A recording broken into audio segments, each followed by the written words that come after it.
Olá, tudo bem por aí, meus amigos? Estamos chegando, hein? Estamos chegando com o nosso Visão Geral de hoje, que vai tratar de um assunto que diz respeito a todo mundo, hein? Da nossa economia, hein? Da nossa economia. Eu convido você a assistir até o final. Produtividade não significa trabalhar mais. Trabalhar mais não significa trabalhar melhor. Produtividade significa fazer as mesmas coisas em menos tempo e com melhor qualidade. Tá vendo? Hoje vou conversar aqui com o Dr. Marcos de Figueiredo Ebert, empresário, presidente do IBEF, Instituto Brasileiro de Executivos de Finanças. Meu querido, que prazer recebê-lo aqui, viu? Muito contente de estar aqui com você. Você já deu show aqui quando nós falamos sobre manipulação e tal. Sim, me lembro, né? foi muito gostoso. Foi muito legal o programa e hoje eu tenho certeza que vamos tirar muito proveito aí do seu conhecimento e de tudo que você tem para nos falar aqui. Ô Marcos, deixa eu falar aqui, você é engenheiro, né? Engenheiro civil? Sim, sim. Formado pela Faculdade de Ciências Tecnológicas da PUC Campinas. Em 89 você fundou a Fórmula e Companhia, que é uma farmácia de manipulação. Aliás, virei cliente lá, viu? Obrigado. Em 89, foi a fundação da Fórmula e Companhia. Você foi presidente do Centro Regional de Atenção aos Maus Tratos na Infância. CRAME. O CRAME. É vice-presidente de Relações Institucionais da Fundação FEAC e presidente da Seccional Campinas do Instituto Brasileiro de Executivos de Finanças, o IBEF. Quanto tempo tem o IBEF? O IBEF em Campinas foi fundado em 1985, então são 33 anos, né? O IBEF, ele existe em vários estados. O IBEF São Paulo, o IBEF Estado de São Paulo. O IBEF Rio de Janeiro, o IBEF Estado do Rio de Janeiro. A única cidade que tem uma seccional que não é estado é a Campinas e a sua região. Ah, tá. Então nós somos aqui, são executivos de finanças, é um instituto que congrega executivos de finanças dos estados. E no nosso caso, Campinas, como uma região rica, pujante, Sim. o estado de São Paulo foi dividido entre IBEF São Paulo e a gente. E vocês têm reuniões periódicas, como é que é? Sim, nós temos eventos técnicos e eventos sociais que acontecem semanalmente. Nós temos toda semana pelo menos um evento acontecendo com o objetivo de atualização técnica, de trazer novas tecnologias e também de network, de viabilizar que os executivos se conheçam e interajam. Muito bem. E dali, ali é uma usina de ideias, não? Imagino. Sim. A gente... são de vários setores, quer dizer, não é específica, quer dizer, você tem gente do agronegócio, você tem de serviço, de comércio, de indústria, de multinacional, de indústria local, quer dizer, você tem uma gama de profissionais que troca experiências, então é multissetorial. Sei. Embora sejam executivos de finanças e empreendedores, né? Nós temos muitos empreendedores também, porque em empresas menores os empresários acabam mexendo com tudo, com a parte administrativa, financeira, né? Então a parte é multissetorial e realmente uma troca de experiências que permite que a gente tenha uma visão geral do mercado bem boa. Me fala aqui, vocês entregam alguns prêmios, né? Prêmio equilibrista. O que é esse prêmio? O equilibrista é o seguinte, o equilibrista é alguém que quem mexe com finanças tem que ser um equilibrista. Tem que ser equilibrista. Né? Vive na corda bamba, vive se equilibrando. Então, o equilibrista é o seguinte, entre os associados do IBEF, não todos os IBEFs. Então, cada IBEF tem o seu prêmio equilibrista e a gente escolhe, os associados escolhem entre os seus pares quem é o equilibrista, o executivo de finanças do destaque do ano. Perfeito. Esse executivo de finanças destaque do ano, ele ganha o prêmio equilibrista. Ah, que legal, que legal. E a entrega em solenidades? É uma cerimônia muito bonita, no final do ano, e aconteceu recentemente.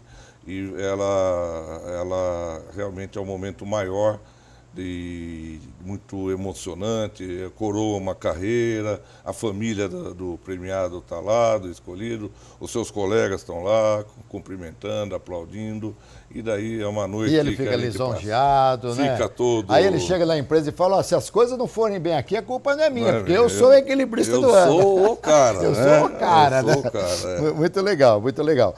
E hoje quantos membros tem? Quantos Hoje associados? nós temos um pouco mais de 330, é alguma coisa entre 330 e 350 É um bom número, mil. hein? É um bom número. O IBF tem crescido, inclusive, graças a Deus, a gente tem tido nos 2 últimos anos aumento de sócios. Eles estão percebendo o valor dos eventos, da qualidade dos seus pares. A gente tem feito eventos específicos para cada área, está sendo um crescimento saudável. O Marcos, e o que é que vocês estão pensando? O que é que esses 300 e poucos associados estão pensando do Brasil? Sim. Recentemente fizemos uma pesquisa entre os nossos associados, então o que eu vou falar para você não é nem a minha opinião pessoal e nem é o que eu acho que o nosso associado pensa. É um dado que nós temos, então eu fico muito confortável de falar isso. Há uma ótima perspectiva para o próximo ano. Há uma confiança de que o Brasil está pronto para ter um bom ano. Tá? Eu não estou falando um bom futuro. Para ter um bom futuro, há necessidade de algumas correções de rumo, mas, independente dessas atitudes a curto prazo, o próximo governo, se não fizer nenhuma besteira, né, muito grande, o ano vai ser bom. As perspectivas nossas são de crescimento superior a 2,5%. E esses nossas que eu disse, eu estou dizendo os nossos associados, mais de 75% dos nossos associados responderam a essa pesquisa. E a perspectiva é de um crescimento superior em torno de 2,5%. Para esse crescimento, ao longo do ano, ser de 2,5%, a gente vai ter um segundo semestre muito próspero. Então, existe uma grande perspectiva para o próximo ano. E você fala de segundo semestre, porque também a gente... Primeiro que o governo entra, ele pede 100 dias, né? Sim. Começa por aí, os primeiros 100 dias, aquela coisa toda e tal.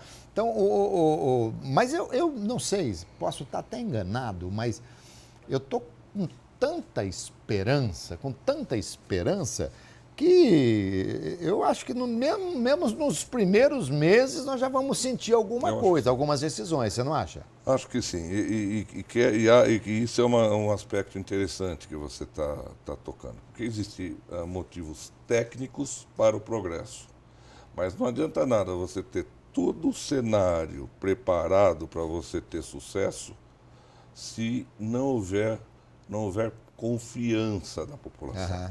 Então, esse bom ânimo, essa grande expectativa, esse seu ânimo, essa sua esperança, ela é muito boa, porque você e os demais, nós todos os habitantes desse país, tendo esse espírito, nós vamos simplesmente ajudar que esse cenário positivo se implante.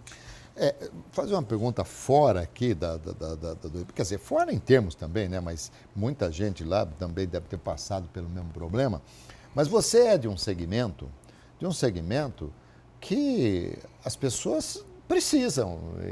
Você trabalha com medicação manipulada tal, e a gente sabe que muitas vezes as pessoas procuram a manipulação por questão de custo também, muitas vezes é mais barato e tal.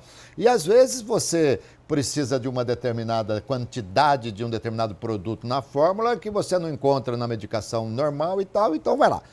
Então, na teoria, o seu produto é de primeira necessidade, para a saúde é indiscutível. Sim. Mesmo assim, você enfrentou dificuldades, a sua empresa passou por dificuldades nesse período de recessão?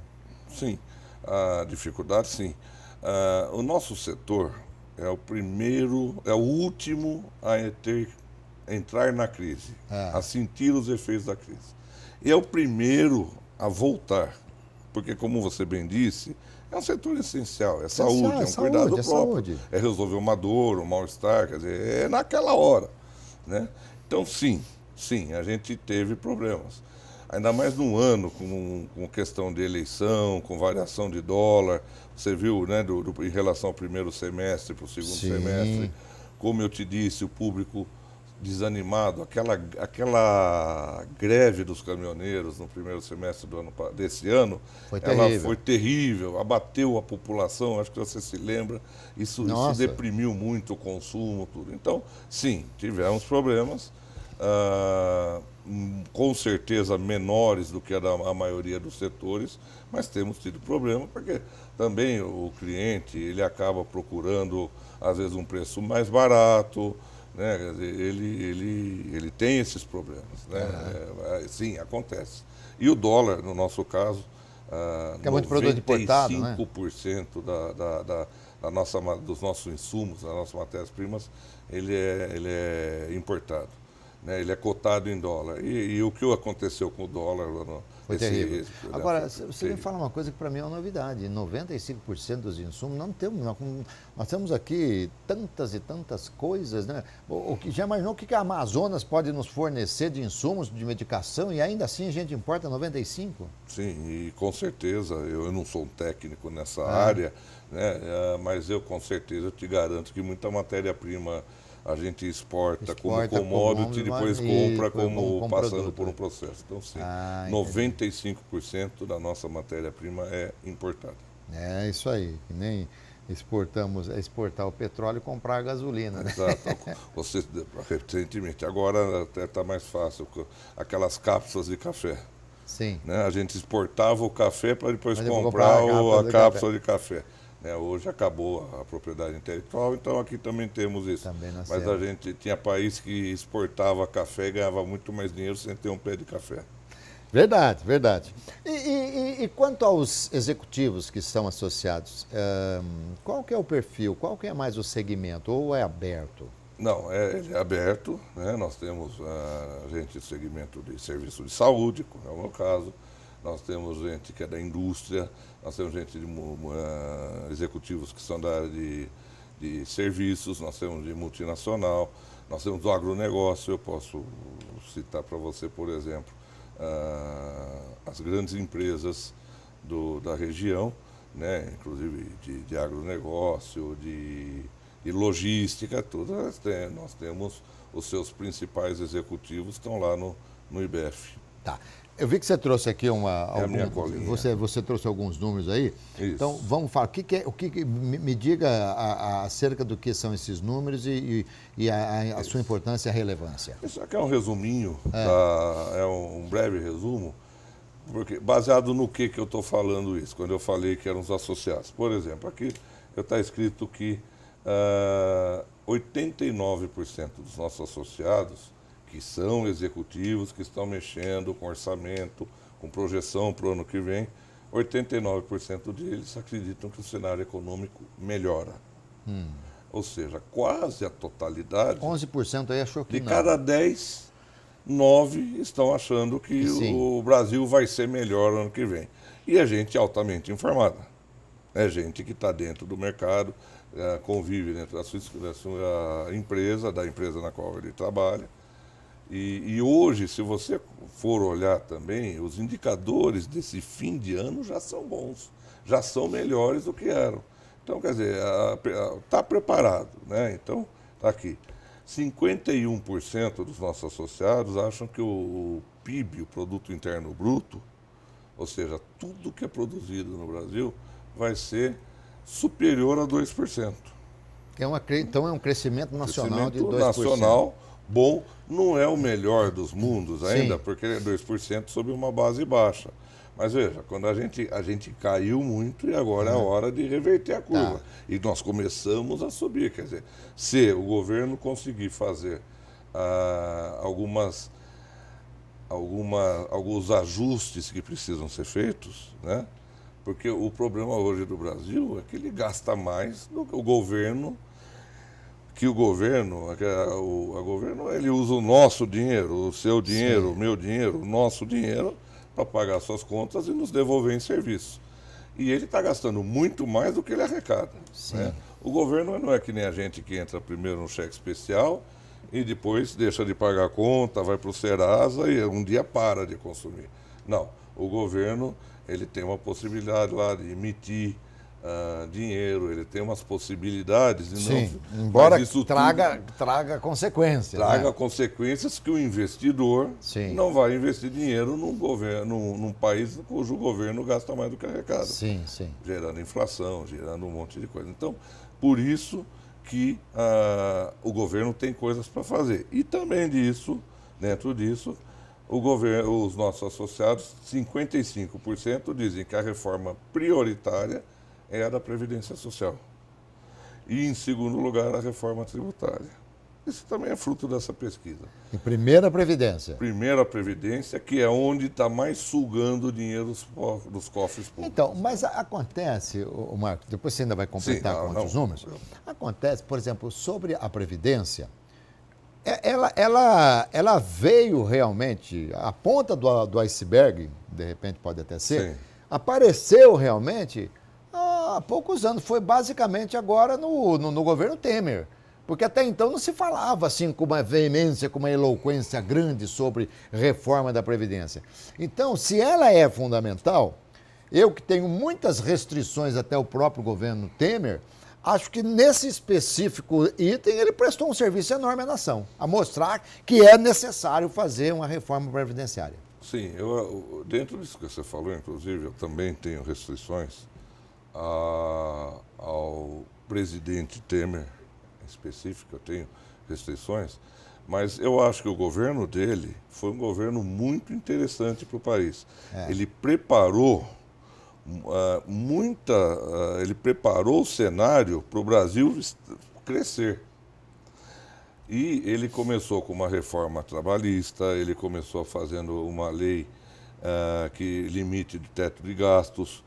Isso tudo são coisas que sinalizam que o governo vai ter juízo. E aí o empresário fala, bom, se esse governo ter juízo, eu vou poder investir lá. O dinheiro de fora vem, o dinheiro daqui de dentro também. O empresário tira da aplicação e põe no risco da sua empresa e vai gerar emprego. Então, o que aconteceu, eu acho que nós fomos... o grande azar que o Brasil deu foi que quando ele estava preparado para fazer a reforma tributária, houve aquela divulgação daquela gravação daquele... Da JBS lá, o Wesley que foi um desserviço que aquele camarada fez para o país. Porque naquele momento o presidente Temer, para se livrar, teve que negociar no Congresso tudo que ele tinha negociado para a reforma da Previdência, ele teve que partir. Você entende como um desserviço? Foi um desserviço porque eu te digo uma coisa, se hoje, eu estou te falando aqui que 2,5% é o que eu acredito que o PIB vai crescer, se nós tivéssemos feito a reforma da Previdência naquele momento, o Brasil teria crescido esse ano de 2018 isso, e no ano que vem alguma coisa em torno de 4%. Bom, sobre o ponto de vista econômico. Agora, Sim. sobre o ponto de vista da justiça, né?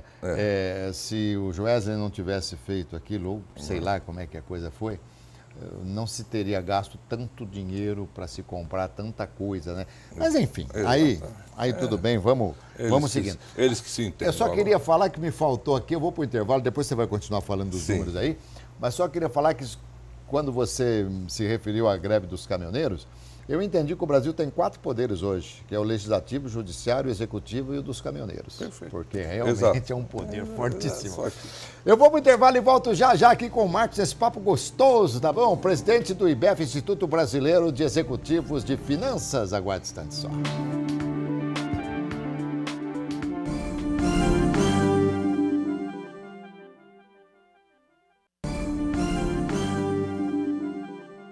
Retornamos aqui com o Marcos de Figueiredo Ebert, empresário, presidente do IBEF, Instituto Brasileiro de Executivos e Finanças.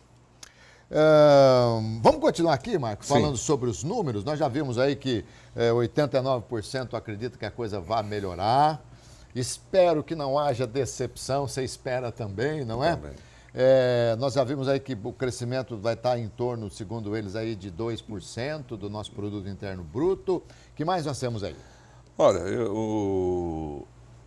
a questão eu acho que é uma questão que é muito sensível, é a questão do desemprego. Ah, sem dúvida. Então, sem dúvida. as empresas vão ou não contratar? Dos nossos executivos, dos nossos associados, 67% deles disseram que a empresa na qual eles trabalham vai realizar, que as empresas vão contratar. Ah, legal. Então eu acho que isso é uma boa notícia, né? Aí, Porque... aí não é nem um exercício de futurologia, aí Não, realmente é uma constatação. Exatamente. É uma constatação porque, veja, a economia ela pode até crescer, porque, na verdade, nesse momento de crise, as empresas aprenderam a trabalhar com menos pessoas. Então, o crescimento delas, às vezes, não implica numa contratação imediatamente. Eles estão dizendo que não, que agora eles vão contratar, ou seja, agora já está começando a faltar mão de obra dentro das empresas. Então, eles vão contratar. E isso é, ao meu ver, um fator muito importante, porque isso anima o cidadão que está hoje desempregado e está desanimado, ele fica animado. Ele, além de estar animado também, ele vai consumir. Ele vai deixar de depender do governo para seguro-desemprego, para algum eventual Bolsa Família. Ele vai ter dignidade e vai ser... Eu acho que o emprego é o melhor dos programas sociais. Sem dúvida. E isso é muito latente, porque é o seguinte, com todas essas expectativas positivas, quando a gente viveu e está saindo, imagino, né, desse período de crise e tal, muita gente perdeu emprego. Agora, quando aumenta a demanda, você vai vender mais na sua empresa mesmo. Se você vai vender mais, você vai precisar mais gente para manipular, você vai precisar mais gente para atender. Então, é uma roda em que a coisa começa a funcionar. Você precisa de mais gente para trabalhar, você vai dar mais emprego. É esse o raciocínio. Mas aí vem muito ao encontro do que os seus executivos sabiamente falaram, que a partir do segundo semestre, porque esse primeiro semestre vai ser o período de adaptação, o período da mudança. Sim. Entendeu? Configurada a mudança, então a gente vai seguir. A expectativa é essa. Esse governo, como você falou, tem 100 dias. Historicamente, esses 100 dias, eles funcionam da seguinte maneira. É um momento em que o governo tem liberdade para tomar atitudes desagradáveis, fazer algumas coisas que a oposição deixa com que aconteça, a população deixa, ele vai e faz. E depois de 100 dias ele começa a ser cobrado. Eu não sei se o governo eleito vai ter esses 100 dias, porque eu percebi que dessa eleição houve uma divisão muito grande. A oposição e o governo eleito brigaram muito. Eu não sei se eles vão ter essa trégua. Mas, inegavelmente, independente disso, o cenário está positivo para ser encaminhado isso aqui. Então, a gente espera que realmente o primeiro semestre o governo se acostume a governar e no segundo semestre a gente vai ter um país vibrante. Deus te ouça. Amém. Deus te ouça. Amém. Você tem mais uma folha aí, né? Sim, não, ainda dentro disso aqui, uma coisa que eu acho que também é muito interessante. A verdade é que o Brasil cresceu nos últimos anos. Mas o mundo cresceu mais. E isso aumentou muito a diferença entre o mundo e o Brasil. E uma das coisas que eu percebi nessa pesquisa, que eu gostei muito de ter visto, é que muitas empresas vão investir, e isso aí são os executivos de finanças dizendo, muitas empresas vão investir em treinamento, muitas empresas vão investir em qualificação de seus funcionários. E existe uma perspectiva também que o novo governo faça com que a educação evolua. Nesse caso, o nosso operário, a mão de obra brasileira vai ficar melhor qualificada. Quando você começou o programa, você falou de produtividade. Vai ser uma mão de obra que vai ser mais produtiva, vai ter uma produtividade maior. E isso foi uma coisa que me animou muito. Legal. Vamos lá, nós temos 2 minutos e meio. O que mais nós temos aqui? Não, realmente, isso aqui é sobre o IBF. O IBF está aqui em Campinas. O site do IBF é ibfcampinas.com.br. Está no rodapé do vídeo ali. E nós estamos à disposição. Nós temos... E pode, se alguém quiser se associar, pode. Pode. Olha, é inclusive muito barato, porque a gente depende de patrocinadores. E os nossos patrocinadores... Nós também, viu? Todos, né? O IBEF, então os eventos técnicos, quer dizer, a trimestralidade é muito barata e vale a pena participar e vai estar atualizado com as notícias mais frescas. Hoje mesmo tivemos lá uma palestra sensacional e temos tido semanalmente. O pessoal é muito interessante, vale a pena estar. Além de que vai conhecer gente do mercado, que vai poder, inclusive, às vezes até orientar para uma carreira. Nós temos um programa de mentoring. Nós pegamos jovens e esses jovens convivem com um executivo de finanças sênior, que tem muita especialidade. Ele acolhe, ele dá um programa de mentoria. Olha que legal. Ele aconselha, discute a carreira. Isso é maravilhoso, tem sido muito bom. Vale a pena conhecer o IBEF. Que legal, que legal. Fica onde mesmo o IBEF? O IBEF fica no edifício Cruz Alta, na Barão Jaguara, no 11º andar. Lá na Barão Jaguara, do lado da igreja da Matriz do Carmo. Sim, ali. Né? No 11º andar. E as reuniões são feitas lá, não? Não, normalmente nós fazemos em hotéis, porque porque lá não cabe todo tem mundo jeito, lá, né? Querido Marcos de Figueiredo Herbert, eu adorei de novo falar com você. Obrigado. Você é uma pessoa sensacional, maravilhosa e está sempre com as portas abertas aqui, viu? Muito obrigado. Obrigado. Presidente do IBEF, Dr. Marcos de Figueiredo Herbert, conversou comigo, empresário também, conversou comigo e olha, tomara ele esteja certo e tomara essa pesquisa aqui venha se concretizar efetivamente e nós tenhamos um país muito melhor para todos nós, né, gente? Então, saúde, paz, alegria, sorte para todos nós, tá bom, pessoal? Até mais, tchau, tchau.